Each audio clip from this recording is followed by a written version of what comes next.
diikuti ya. Ya. Amma yatasaalun. Amma yatasaa'alun.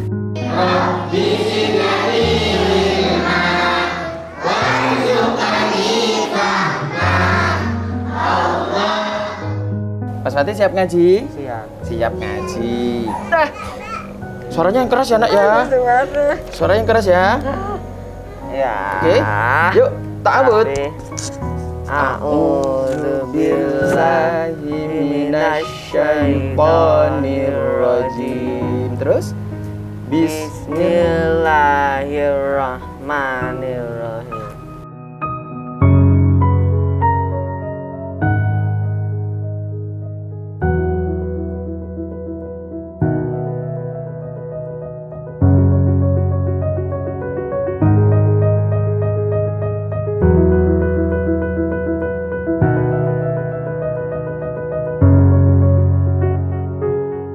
Bismillahirrahmanirrahim. Assalamualaikum warahmatullahi wabarakatuh. Bismillah, alhamdulillah, wassalatu wassalamu ala rasulillah Sayyidina Muhammad ibn Abdillah wa ala alihi wa sahbihi wa mawalah amma ba'd. Saya Muhammad Mahin, penyuluh agama Islam non-PNS dari KUA Kecamatan Gending, Kantor Kementerian Agama Kabupaten Probolinggo. Atas saran Ibunda pada tahun 2003, anak-anak yang mengaji di rumah kita pindahkan ke Serambi Masjid yang kebetulan bertepatan tempat di depan rumah kami.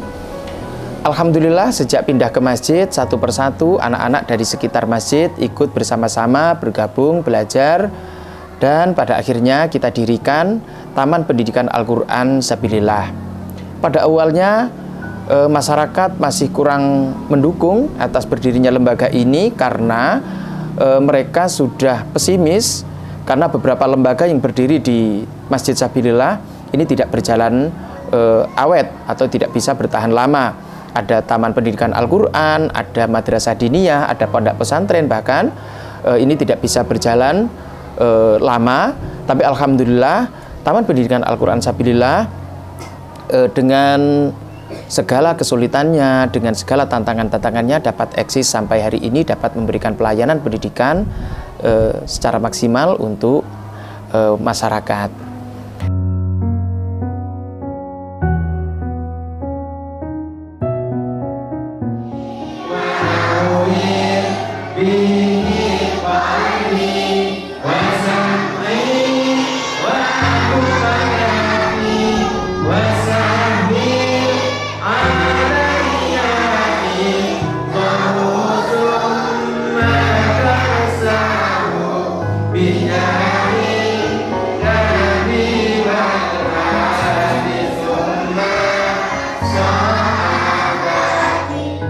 Berjalan seperti biasa, seperti Taman Pendidikan Al-Quran pada umumnya, memberikan pembelajaran Al-Quran. Kita fokus pada Al-Quran, mulai dari PAUD Al-Quran untuk anak-anak usia dini, sampai Taman Pendidikan Al-Quran, lalu ada bimbingan Al-Quran remaja, bimbingan Al-Quran untuk guru. Jadi di sini juga ada secara rutin mengadakan bimbingan calon guru Al-Quran. Dan sekian waktu, sekian hari, lembaga ini semakin eksis, semakin bisa diterima di tengah-tengah masyarakat. Pada tahun 2014 yang lalu, ada seorang ibu yang mengantarkan putranya yang menurut si ibu, anak ini mengalami autis. Saya yang latar belakang pendidikannya adalah pendidikan salaf, tanpa latar belakang akademik yang memadai, saya tidak tahu apa itu autis, kami tidak tahu bagaimana cara menangani anak autis, dan kami mengalami kesulitan pada awalnya. Tetapi ada satu prinsip yang kami pegang teguh, tidak akan pernah menolak santri apapun kondisinya. Kalaupun kami tidak tahu, maka kami harus belajar, kami terus mencari tahu bagaimana cara penanganan yang terbaik. Melalui buku, melalui browsing, melalui bertanya kepada teman-teman ahli, dan alhamdulillah kami oleh Allah diberikan kemudahan, dipertemukan dengan orang-orang keren, orang-orang hebat yang mengarahkan kami.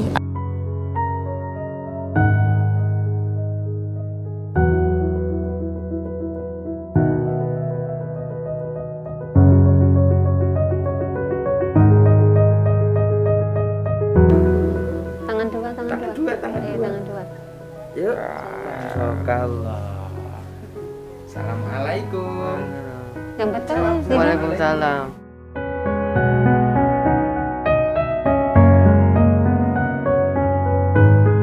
Alhamdulillah, pada awalnya anak-anak ini kurang bisa diterima oleh masyarakat, oleh santri-santri yang lain, bahkan oleh wali santri yang lain, karena ada beberapa perilaku yang dianggap mengganggu terhadap anak-anak normal. Karena dulu ketika kami belum mempunyai gedung, pembelajaran itu kami lakukan di masjid, di serambi masjid. Ketika anak-anak autis ini mengalami tantrum, mereka melakukan gerakan-gerakan yang di luar kendali kami. Kadang-kadang mereka memukul kaca, memecahkan kaca, atau melukai temannya. Hal itu yang menyebabkan orang-orang sekitar kurang bisa menerima. Tetapi seiring berjalannya waktu, alhamdulillah tumbuh empati, tumbuh kepedulian dari orang-orang sekitar. Bahkan alhamdulillah muadzin kita adalah ABK. Hari ini dukungan itu kami bisa rasakan dari masyarakat. Secara swadaya mereka bergotong royong membangun gedung yang alhamdulillah meskipun belum cukup menampung anak-anak belajar di tempat kami, tapi alhamdulillah ini cukup membantu. Ini cukup bisa membantu kami bisa memberikan pelayanan pendidikan. Secara swadaya juga asrama sudah alhamdulillah meskipun belum 100% tetapi sudah bisa digunakan. Assalamualaikum. Anak-anak sini ada Pak Sohe. Alhamdulillah taubillah morokah. Panjang umur ya nak ya, panjang umur ya nak ya, panjang umur, pinter, panjang umur. Bismillahirrahmanirrahim. Mas Daris, siapa dia? Muncu. Kita ngaji sama Muncu ya? Ya. Oke, kita ngaji sama Muncu. Mas Daris masih ingat kemarin diajari sama Muncu kan? Ya. Ini bunyinya ha. Titiknya di atas ha. Ho. Oke, kita tambah lagi ya. Kalau ini kita gandeng karena Ho mau main sama siapa ini? Temannya Ho? Da. Hah? Ho berteman sama? Ba. Ba dibaca? Bab. Di sini Ho? Ba. Ya, saya mengucapkan syukur alhamdulillah Allah memberikan jalan untuk anak saya. Di sini anak saya bisa bersosialisasi, bisa bergabung dengan teman-teman yang normal.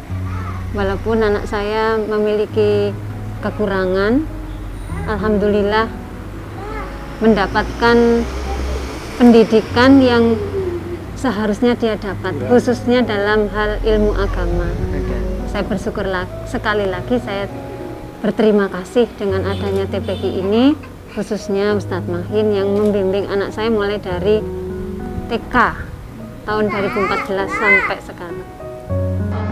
Lanjut ya, ini bunyinya to, to, bisa to, satu di depan.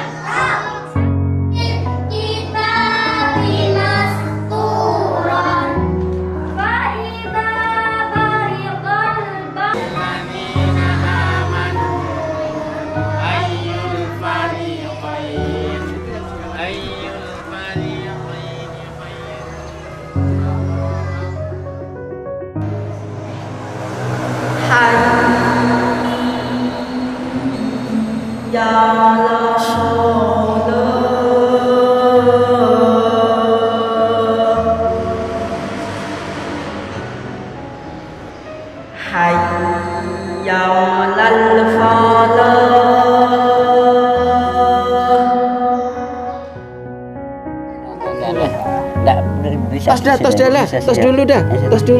tos dulu.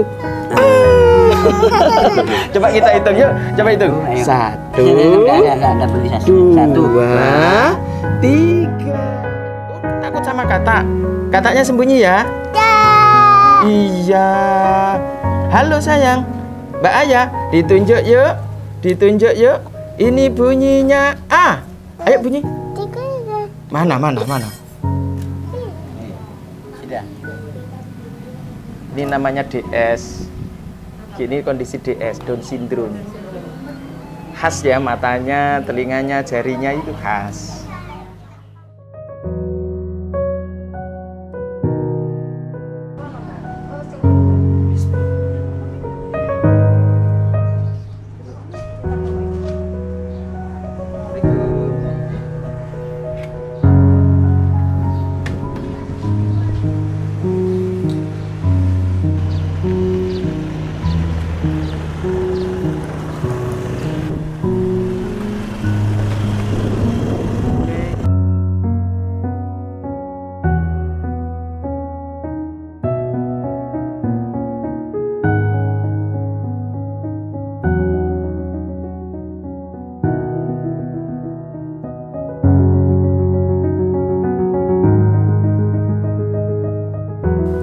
Mas Ahmad, kita lanjut ngaji ya. Ya. Sekarang kita mau menghafal surah Abasa. Surah apa ya kebenaran? Surah An-Naba.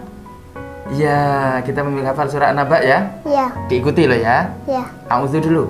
A'udzu billahi minas syaitonir rajim. Terus Bismillahirrahmanirrahim. ikuti ya. Ya. Amma yatasaalun. Amma yatasaalun. Isi. Apal satu. Lagi yuk. Amma yatasaalun. Amma yatasaalun. Nah, dapat satu. Anin nabail azim. Anil. Anin Anil. anin Anil. nabail. Nabail adi. Salat maghrib. Usalli. Usalli fardal maghribi salasa rakaatin adaan mustaqbilal qiblati lillahi ta'ala. Allahu akbar. Nanda Ahmad ini anak yang ketiga dari 5 bersaudara. Lahir yang saya tahu ketubannya keruh dan kondisinya yang paling nampak mata itu tidak ada kornea, jadi putih. Pada umur 1,5 tahun terdeteksi gejala hidrosipalus. Waktu itu ada tamu-tamu yang berdatangan, beliau-beliau yang peduli itu, walaupun rumah kami jauh dari pusat kota sekitar 60 km di desa Gruncil di kaki Gunung Argopuro, beliau-beliau datang ke sana dan berebut untuk mengantarkan karena operasinya harus di CT scan untuk memastikan bahwa sudah ada cairan atau belum. Dipilihlah petunjuk yang menyarankan operasinya harus di Semarang, tidak di Surabaya dan tidak di Jakarta. Kami sendiri tidak paham. Berangkatlah ke Semarang, Mama Putri yang mengantarkan. Saya waktu itu masih dinas sebagai seorang guru SD, ibunya yang menyertai. Sampai di sana, setelah di CT scan, dipastikan ada cairan yang harus dikeluarkan, sehingga bismillah dah ditandatangani harus dioperasi. Alhamdulillah di sebelah kanan, sayang ini rambutnya agak panjang jadi ada selang yang penjelasan Pak Dokter Haji Amanullah sebagai dokter yang mengoperasi, kalau cairan ini dikeluarkan sudah aman, tapi kalau pada suatu saat netes lagi, maka selang ini akan berfungsi untuk menyalurkan. Karena kalau cairan itu tidak keluar, mengganggu fungsi otak dan kepalanya bisa membesar. Nah, ketika terapi saraf ke Pak Mansur di Lumajang, dia diejek kalau namanya Dito tetap nggak bisa jalan, mungkin terusik, sehingga dia sering baca doa ilham. Hafal ya nak ya? Ya. Ya apa? Allahumma alhimna wa rasida umurina wa a'isna wa min sururi anfusina wa min sayyiati a'malina. Alhamdulillah. Mungkin terilhami sehingga pada suatu pagi bangun tidur namanya bukan Dito tapi Ahmad. Selang beberapa hari dilengkapi Ahmad Suryadinata. Suryadinata.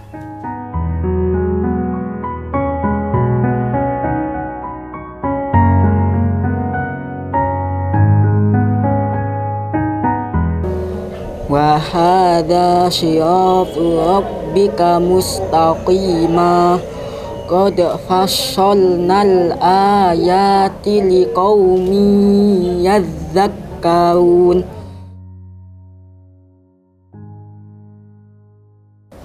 Assalamualaikum warahmatullahi wabarakatuh. Saya adalah Maria Mana, saya psikolog di RSUD Dr. Muhammad Saleh, Kota Probolinggo. Para pengajar belum memiliki skill yang benar-benar benar-benar mumpuni gitu loh. Jadi butuh pelatihan dan bimbingan lebih banyak lagi agar bisa lebih komprehensif dalam menangani anak-anak ABK ini. Kalau cuma basic yang mereka punya tentang agama, tentang pendidikan bagaimana cara mengaji, itu saya pikir kurang, karena anak ABK ini benar-benar spesial dan harus butuh skill khusus, dan itu juga butuh workshop atau pelatihan, dan ini yang belum dimiliki oleh para pengajar di sana. Tapi untuk secara keseluruhan empati, terus tujuannya itu udah bagus banget ya. Jadi ABK itu kan banyak macamnya, ada yang CP, cerebral palsy, terus ada yang kebetulan di tempat Mas main saya lihat ada RM, terus ada autis, ada disleksia juga. Nah itu macamnya banyak gitu loh, dan mereka harus tahu spesifikasinya, cara pendekatannya seperti apa, itu butuh tahu gitu loh. Beda per ininya beda, ABK satu dengan yang lain itu penanganannya beda, seperti itu. Kalau saya sendiri cuma permukaan aja, hanya ini cirinya seperti ini, seperti itu aja. Untuk lebih detailnya sebaiknya para pengajar ini memang butuh sekali untuk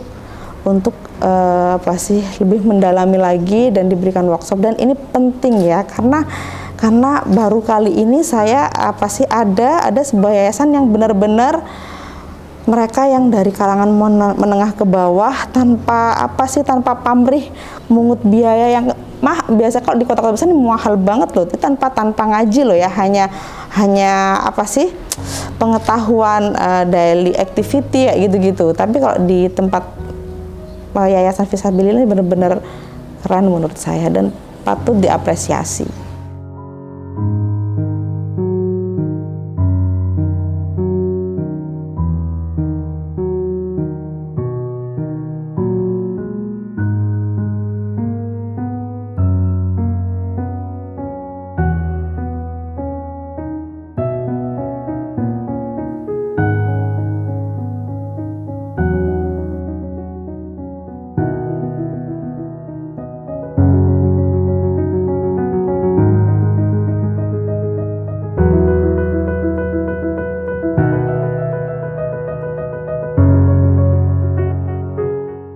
Assalamualaikum warahmatullahi wabarakatuh.